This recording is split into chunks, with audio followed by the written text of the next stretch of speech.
good afternoon to everybody. We will stay for a small time more in Iraq, especially this time in Iraqi Kurdistan. And my paper will a little bit overlap with the previous one, but in a way of the usage of the usage of the hexagon satellite imagery for our purposes of the mission we are right now dealing with. So let me briefly introduce to you a topic which is still a little bit on the periphery of interest in the terms of remote sensing usage in archaeology, and that is the archaeology of modernity. In this case, in the area of Middle East, mainly in the Kurdistan area of northern Iraq. The use of satellite data collection in this area, as was shown in a previous paper, has a long tradition in ancient and especially medieval archaeology, or especially ancient and medieval archaeology, but their use for the documentation and detection of historical heritage belonging to the modern period is minimally reflected. The wars, the military campaigns, and hostile policies of certain regimes have dominated the history of Iraqi Kurdistan in the 20th and 21st centuries, and they have really significant influenced the subsequent course of the culture. The influence of these so-called dark modernities is ever present in today's urban and rural landscape and needs to be explored before the evidence disappeared completely.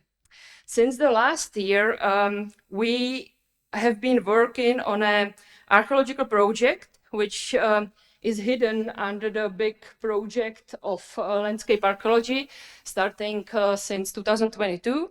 And this is a, private project covered by this one. It's my project on the topic dealing with the modern history of northern Iraq and to reflect the development of the landscape rural settlement in a specific area. The crucial historical period that represents the main turning point in this topic is the period of the 1970s and 1980s. The Baathist processes or the Arabization processes, especially the so-called Anfal campaign, represents the wars period of Saddam Hussein's Arabization processes and leads to the genocide of Kurdish population, their violent resettlement, and very dynamic changes in the rural landscape of Kurdistan, especially due to the fact hundreds of villages were completely abandoned and destroyed by the Iraqi army. The settlement pattern of the towns and villages affected by the forced resettlement of the original population is very often linked to the earlier periods. We have proved the continuation of the settlement pattern since the Middle Ages. There were the villages settled for thousands or hundreds of years, and one period, or short period, in the 1970s and 80s cut this long-term tradition of settlement. One of the objectives of our research project is to develop a methodology for documentation of the fragile heritage that is still visible and well preserved in the landscape, based mainly on the remote sensing datasets. However, the future preservation of such monuments is fragile in a landscape that is undergoing rapid and massive transformation, especially in an ever-expanding built-up area. The historical satellite and aerial photography with the proper field documentation may therefore often be the only witness to the visual record of the historical and the current state of this type of historical heritage. Our region is located in the northern part of Iraqi Kurdistan, in the governorate of Erbil, 20 to 50 kilometers northeast from the district capital of Koya. The area can be characterized as a mountainous landscape with altitudes between 600 to 1,300 meters. It's a region of three sub-districts, Degala, Siktan, and Svakuli. The region is relatively remote and not very densely populated, but it has been subject to totally minimum, quite non-historical or archaeological mapping activity in the past. The period of the modern settlement in this area has been subject to or was completely unexplored. Approximately 150 villages that were totally or partially destroyed as a result of the Anfal genocide, so-called Operation 5, 6, and 7, between the 15 May and 26 August 1988, are located in this particular mountainous landscape. 68 of the original count of 150 villages, they are located straight in our area of our interest. And they're well the base data source for our next research. The project uses historical and current satellite imagery as its primary data source. The main data source in this case represents 3 hexagon missions. These missions were chosen to reflect the period prior to the genocide operation and also to cover the period of the 1970s, when the first forced population movement during the year, especially 1974-75, and the process of violent rural settlement took place in this area of Kurdistan. So there are 2 main years or areas for us, the 70s, the year 1974, and the year 1988. That means the Anfal period.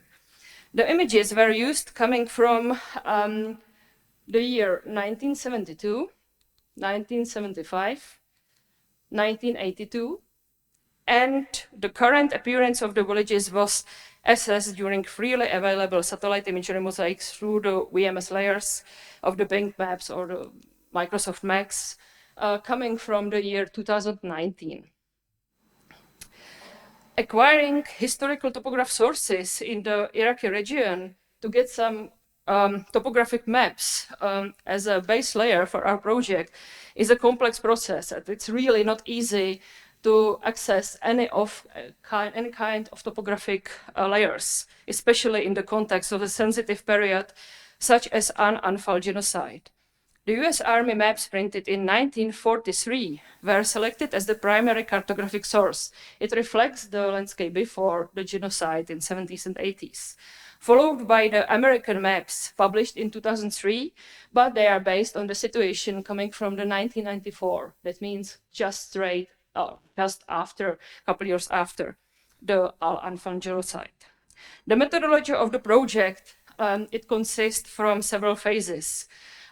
During this paper, I will shortly introduce you only the phase of the archaeological research or the archaeological part.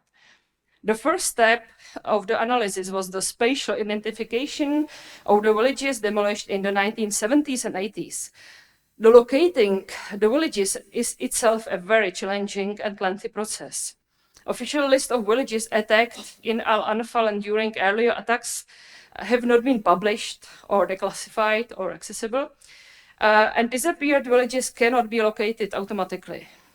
Using available maps and historical sources like the hexagon missions, the area of 3 macro regions was manually analyzed, and all recently abandoned settlement was located. The next step was the exploratory and confirmatory data analysis. The timeline data analysis was based on the primary creation of descriptive systems of 3 periods under study. Again, the period before the first attack in 70s, the period between, because there was a phase of resettlement, originally abandoned villages, and the phase after the second wave of destruction, that means after the year 1988. The main focus of the descriptive system was on the typology on the village core, the analysis of the metric parameters of the built-up areas and the individual houses. This level of documentation serves primarily as a preparation for future field research. The field research, we are doing in a form of field survey and terrestrial mapping of the discovered remains. The research is fully non-destructive and uses common digital equipment like UAV, terrestrial photogrammetry, terrestrial laser scanning, and so on. The results will be processed to produce 3D models and, of course, the orthophoto plans, which could be used in the future for in situ documentation of the current state of the villages, because these villages, these remains, are in very endangered situation because they disappear very quickly due to the weather condition, or even the locals, they are kick the built materials for the new built houses. Archaeological material processing is a necessary part of our work. Of course, these artifacts look like more rubbish than historical material culture, but these objects or features represent an important part of Kurdish history, and it's necessary to accept them as a real archaeological collections. The biggest problem, of course, is to create a proper typological and chronological overview. In addition to ceramic sources, we need to focus on selected types of artifacts, such as cartridges or bullets, because we can do the typological and chronological classification, porcelain, glass relics, and of course, organic materials that are commonly found in the areas of abandoned villages. The map reconstruction is one of the main outputs of the project. It's a production of a series of maps showing the spatial development of the villages in time sections before and after, again, the period of the 1970s and 1980s. So this is one of the main products, the reconstruction of the landscape, how the landscape was changing, reflected the violent resettlement of the original inhabitants. The last part for now is the detailed intra-site analysis of village settlements and monitoring of change in the development of the village core. We are checking the development at the level of highly detailed analysis. For these purposes, a key phase of the project is the production and use the DEM.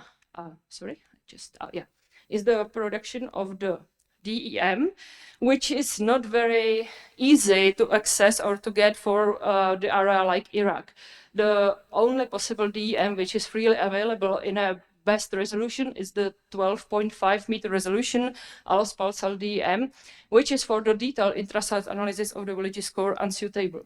That's why we decided to create, to start to dealing with the creation of the DEM coming from the stereo parts of the hexagon, as it was mentioned in previous paper.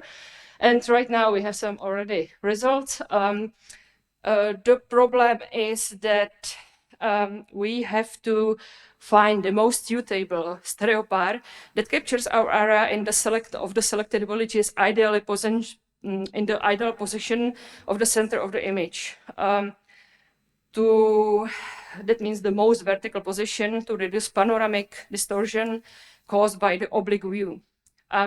This phase is one of the main priorities of the project for now. Just to be clear how the satellite imagery plays a crucial role, let's move to the case study representing the village of Shusha, located in Smakulu region. Its historical development during the 1970s and 80s was very dynamic. There were two phases of abandonment and, again, resettlement of the village. The village core shows very good condition of the buildings on the oldest image we got, which was suitable to analyze. That means the year 1972. There is evident the village is now abandoned, dismantled, or destroyed. And the first turning point in the modern history of the village, again mappable using remote sensing data, is the year 1974, 1975. This particular village is a typical example of visible abandonment in the context of the historical events of the critical years, which led to the subsequent Kurdish genocide. According to historical satellite imagery, the red population of the village of Shusha can be placed in the period before another big wave of Anfal in 1988. The analysis of the 1982 image confirms the partial reconstruction of most of the original homesteads, but the number of visible dwelling drops to 38 from originally 78 households. The reconstruction of the village indicates the return of some of the inhabitants who were forced to leave their home during the first wave of Arabization campaigns. To cover the immediate view of the village, after the main wave of destruction, that means the year 1988, is unfortunately impossible. The Hexagon missions for our area ends in 1982, and ordinary it ends in 1986. So that means just 2 years before the crucial and most important year. Therefore, we have a gap in the satellite imagery until the modern images. The analysis of modern imagery shows that the village had to be again partially resettled after the biggest wave of attack in 1988. Analysis of the 2019 image reveals the presence of 10 buildings in the core of the village with identical layouts to the original buildings, suggesting that the village has been preserved in its original location, but only on a significant reduced scale. As in the case of many other villages, analysis in the area of interest, the new settlement pattern could be observed here as well. A completely new village has been established very close to the original location of the village core. However, the arrangement of the houses differs significantly from the original layout. The houses' plots are much more bigger. They are built in open space, and the original style of cumulative settlement is on the contrary strongly modified in the form of dispersed settlement pattern. The study of modern village settlement offers a really unique opportunity to broaden the interpretive basis for the study of landscape development in Iraq. Through the remote sensing datasets and multidisciplinary research on nucleated villages, we hope to reconstruct not only the original landscape and the structure of the villages itself, but also the social context, the economic returns, property and legal relations to this very fragile and highly endangered built environment. Research into the archaeology of modernity, so that means the events of the 20th century, allows us to link reconstructive models of the historical landscape, the settlement style, the analysis of the built environment, and all of this to historical events, to concrete historical events, to specific families, to their stories. What is very important, they are still living witnesses of the events from the 70s and 90s. So maybe the biggest part of our project will be focused on the oral anthropology or the oral history project, because it has to be all our predictions needs to be verified somehow. The oral history makes sense for us in this case most, of course, going by hand with the textual sources, but for the Anfal period, they are quite unable to access as they are forbidden to go through them. In order to preserve this historical heritage for future generation, we first need to document it and create a basis for the concept of its possible conservation for the future generation of scientists and for public. Thank you.